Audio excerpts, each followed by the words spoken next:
Hi hello ಎಲ್ರಿಗೂ welcome back to my channel. ಇದೇ first time ನನ್ನ ಚಾನಲ್ ನೋಡ್ತಾ ಇದ್ದರೆ ಪ್ಲೀಸ್ ಸಬ್ಸ್ಕ್ರೈಬ್ ಮಾಡಿ, ಹಾಗೆ ಬೆಲ್ ಬಟನ್ನ ಕ್ಲಿಕ್ ಮಾಡಿ. ನಮೃತ ಅವರ ಅಮ್ಮನ ಹತ್ರ ಹೇಳ್ತಾ ಇರ್ತಾಳೆ, ಹೀಗಾದರೂ ಮಾಡಿ ಪವಿತ್ರನ ಹೊರಗಡೆ ಕಳಿಸ್ಬಿಡ್ಬೇಕು, ಅವಳು ತಾನಾಗೆ ತಾನು ಹೋಗಬೇಕು ಅಂತಂದು ಮಾತಾಡ್ತಾ ಇರ್ತಾರೆ.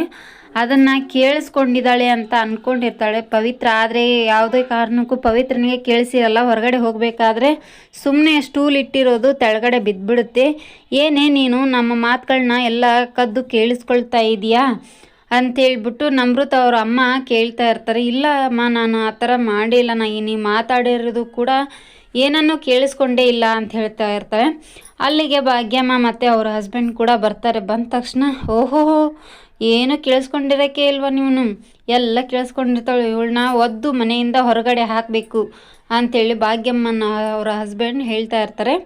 ಹಾಗೆ ಭಾಗ್ಯನೂ ಕೂಡ ಬಂದ್ಬಿಟ್ಟು ರಾಧಿಕಾ ಅವರ ಅಕ್ಕನ ಯಾರೂ ಕೂಡ ಅವ್ರ ಮುಂದೆ ನಿಂತ್ಕೊಂಡು ಮಾತಾಡಿರಲಿಲ್ಲ. ಆದರೆ ಇವಳು ಬಂದಮೇಲೆ ಆ ರಾಧಿಕಾರ ಅಕ್ಕರ ಮುಂದೆನೂ ನಿಂತ್ಕೊಂಡು ಮಾತಾಡ್ತಾಳೆ ಕಣವ ಅಂತಂದು ಹೇಳ್ತಾ ಇರ್ತಾರೆ. ಹೌದು, ಮನೆಯಿಂದ ಹೊರಗಡೆನೂ ಹಾಕಬೇಕು, ತುಂಬಾ ಮಾತಾಡೋದು ಕಲ್ತಿದ್ದಾಳೆ ಅಂತ ಹೇಳ್ತಾ ಇರ್ತಾರೆ. ಆ ಕಡೆ ನೋಡಿದರೆ ದೇವ್ ಅವರು ರೂಮ್ಗೆ ಹೋಗ್ತಾಳೆ ಪವಿತ್ರ. ದೇವ್ ಅವರು ನಿಮ್ಗೆ ಏನೇ ಸಹಾಯ ಬೇಕಂದ್ರೂ ನನ್ನ ಕೇಳಿ, ನಾನು ನಿಮಗೆ ಮಾಡ್ತೀನಿ ಅಂತೇಳ್ಬಿಟ್ಟು ದೇವು ಅವರು ಹೇಳ್ತಾ ಇರ್ತಾರೆ ಪವಿತ್ರನಿಗೆ. ಆದರೆ ಪವಿತ್ರ ಯಾವ ಸಹಾಯ ಅವರಿಂದ ಪಡ್ಕೊಳ್ತಾಳೆ ಅಂತ ನೋಡೋಣ. ಇದೇ ಥರ ಫುಲ್ ವೀಡಿಯೋಸ್ ಬೇಕಾಗಿದ್ದರೆ ಕಮೆಂಟ್ ಬಾಕ್ಸಲ್ಲಿ ಕಮೆಂಟ್ ಮಾಡಿ. Thank you for watching, keep support, thank you.